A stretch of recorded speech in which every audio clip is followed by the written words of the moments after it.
Happy holidays, and welcome to the entertainment room.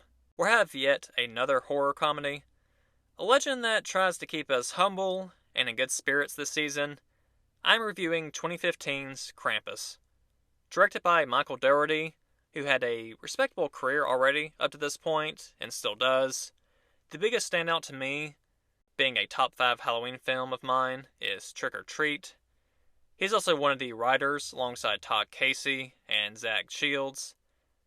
The story follows a complex family being punished for their lack of belief in spirit in the Christmas season after the last member, Max, finally turns his back on the holiday.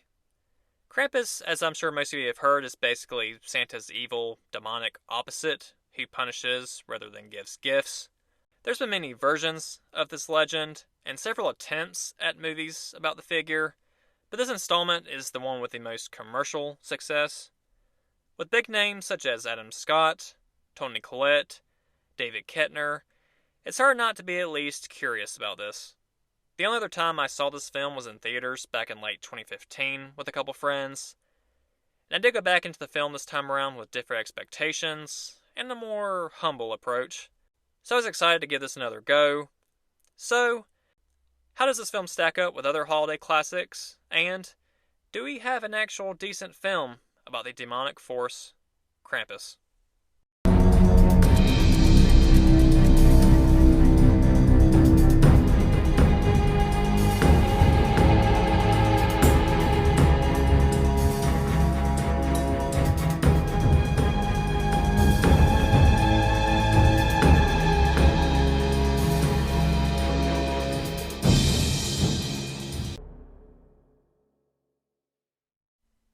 So back in 2015, I'm just hanging out with a couple friends, and we decided to give this film a shot.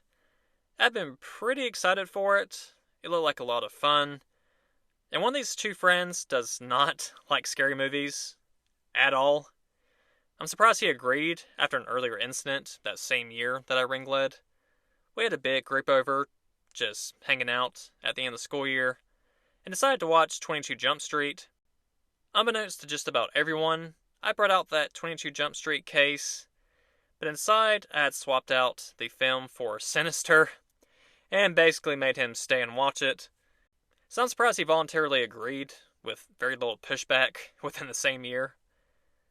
But anyways, our experience was interesting with this. The film wasn't what we expected. Even that easily scared friend didn't really find much disturbing about this film. The teenage girls a few rows back abrasively informed our eardrums of a different opinion. But I didn't revisit this film for a while, up until recently, because I really didn't feel like I got much out of it the first time around. But now, up until the last few years, I was pretty inflexible with my expectations for movies. I would go into a film hoping for one thing, like a certain tone or vibe, and sometimes I would get something else, and I didn't always embrace it, especially when it came to horror films. Like if I was for some reason expecting a film to take itself seriously, or try harder to be scary, I wasn't always welcoming to the lack of genuine scares or a lighter, more comedic tone. This was the case with 2015's Krampus, although I don't know why I was that way for so long, but I was. So I was greatly disappointed by the lack of scares and the weird looking designs of some of the different creatures you'll see.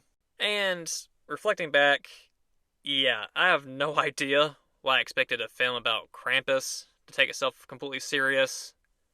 You live and you learn. I feel a bit ridiculous about that now, but whatever. But adjusting my desires for this installment, the comedic aspects do work for the most part, in my opinion. The dysfunction of the families at holidays and holiday dysfunction in general created some amusing dialogue and tension. Special effects of these different creatures are not the best, but I don't really feel like they cared about having the most convincing designs. Plus, some if not all of the creatures you see are tied into the legend of Krampus, and was originally mostly geared towards scaring children, so they're fitting either way. I did get more out of that aspect though this time around, and I'll get into some specifics later. I won't reveal any of the creatures in this non-spoiler section, and whether you end up liking them or not, It was actually really fun to watch them come onto the screen and wreak havoc in their different ways. One of the things I always take note of with horror films is the rating, whether it's PG-13 or R. Krampus is PG-13. In previous reviews, most notably my Megan review, I mentioned I tend to welcome R ratings more in horror because it can make things feel a bit more real and disturbing, really driving the point home. But in this case, with what was originally just a scary bedtime myth to scare kids, the PG-13 vibe really fits here in my opinion. Gore or additional strong language would have added pretty much nothing to this as far as I'm concerned. So during this viewing, I didn't even give the alternate rating a second thought. And this film does have some creepy scenes and imagery. The creatures, including Krampus, ride a paper-thin line between scary and goofy.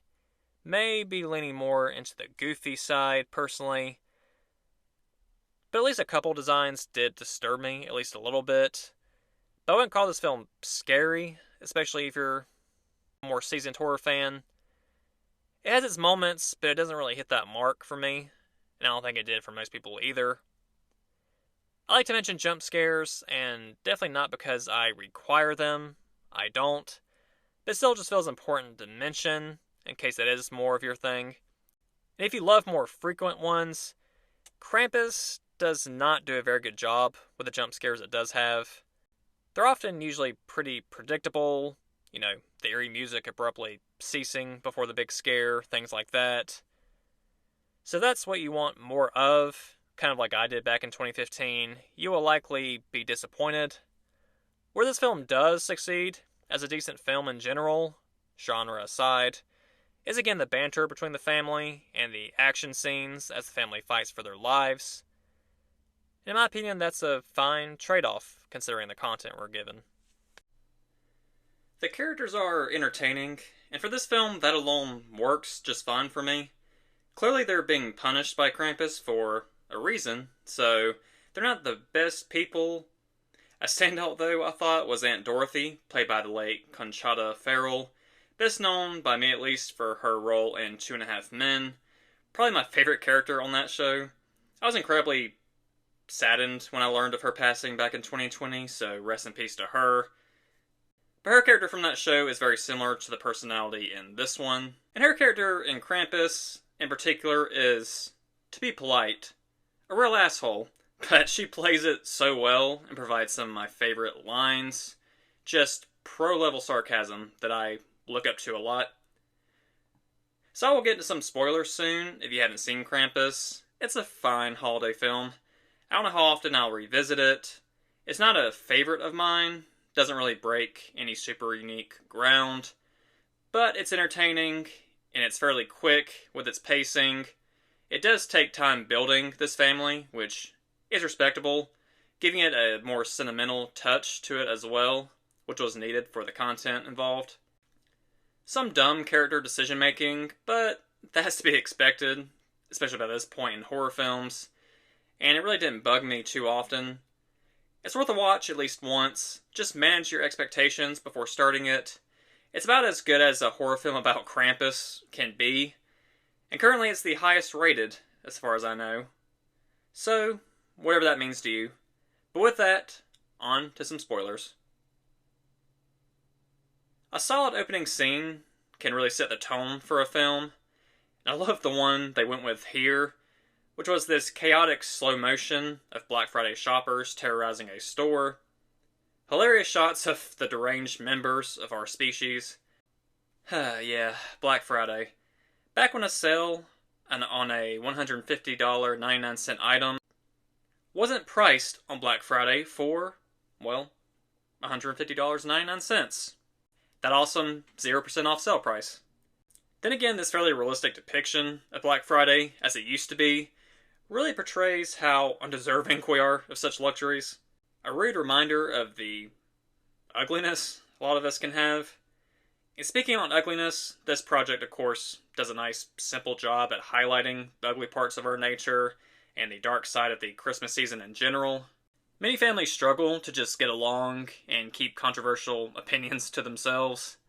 Everyone is so stressed, they feel like they just can't slow down and actually enjoy anything, especially the more you get into adulthood. But, hey, keeps Krampus in business, right? This family could not give a flying fuck about spending time together, especially outside the holiday. Rampant opinions and judgments. Christmas is more so an inconvenience to suffer through. Max was their last hope, but ultimately he gives up on Santa and the holiday altogether, which, of course, draws in Krampus. I like all the actors and their performances. Effectively irritating, but with their amusing quirks. David Kettner knows how to play the perfect jackass character, here in a fitting role as the headstrong, opinionated uncle. Adam Scott it up with a dorky, but ultimately kind of lovable and noble kind of presence. Toni Collette is always a joy on screen in any genre. I've been a huge fan of hers, at least since Hereditary in particular. Other notable actors here, these are just the ones that are most familiar to me. In stories, it can be less interesting to have nobody to root for. But these characters do make changes, and they do grow closer. It just took a life-threatening event to really spark that. Some decisions are very dumb. One of the worst was letting their daughter Beth out into a mysterious blizzard that came out of nowhere, alone, and with no cell reception. Another is Uncle Howard and Aunt Linda being cool with Max sending their bulldog Rosie into the vent to go up and attack the numerous creatures upstairs. I mean, you literally just watched a Jack-in-the-Box sculpt down one of your children. A small child, a medium to large-sized child.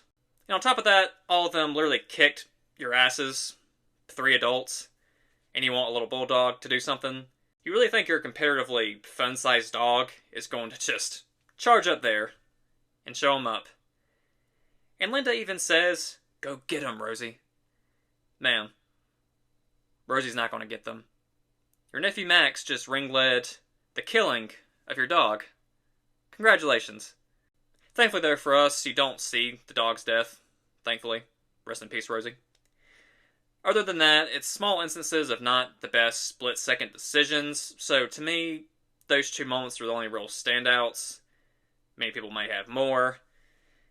To switch back to the positives, though, initially, back in 2015, I did not like the design of a lot of these creatures. Teddy bear, Krampus even, evil toy robot, demonic angel doll, giggling gingerbread cookies. Hardly any of it landed. But this time, going in for the purpose of being entertained alone, not so much worried about being scared, I enjoy these sequences and actually find them slightly unsettling in a weird kind of way.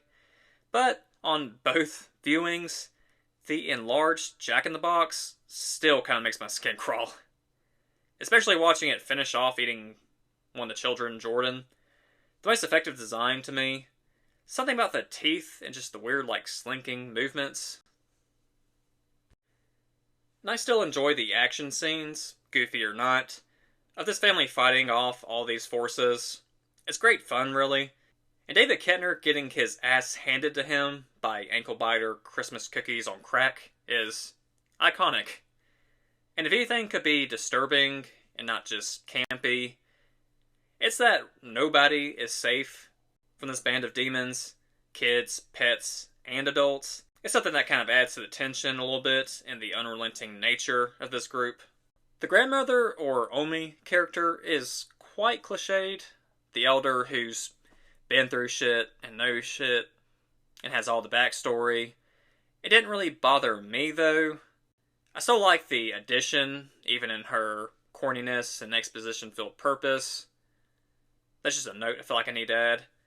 It does become pretty clear after a while that no one is escaping. They try and predictably fail. Max pleads his case as the lone survivor, and we are left with ambiguity. I like both theories on how the ending is to be interpreted. The dark one being that they are trapped in the snow globe on Christmas morning for all eternity as punishment. And many people might not be a fan of that, though. But on the plus side, director Michael Dougherty refused to admit which theory is the right one. So you could settle on the alternate one, where they are trapped all the same in the snow globe on Christmas morning for a long time. But Krampus is watching over them to see if they will learn from their naughty ways, or continue to crumble as they were in the beginning. So, something just to decide on your own, for your own sake, your interpretation of the ending.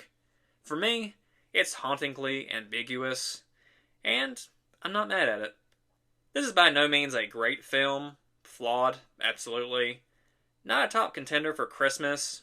Many other films I would watch first before this one, but depending on what you're looking for, there is a lot to enjoy. This is a little tough to rate, as I still feel things are missing, I guess. Things I can't quite put my finger on. But I'm walking away with a memorable experience, and more nice things to say this time around. I think I'll give Krampus a 6.7 out of 10. Ample holiday fun, and some rewatchability. What do you think of 2015's Krampus? Thanks so much for listening. I hope everyone is mostly having a fantastic finale to 2023. And until next time on The Entertainment Room.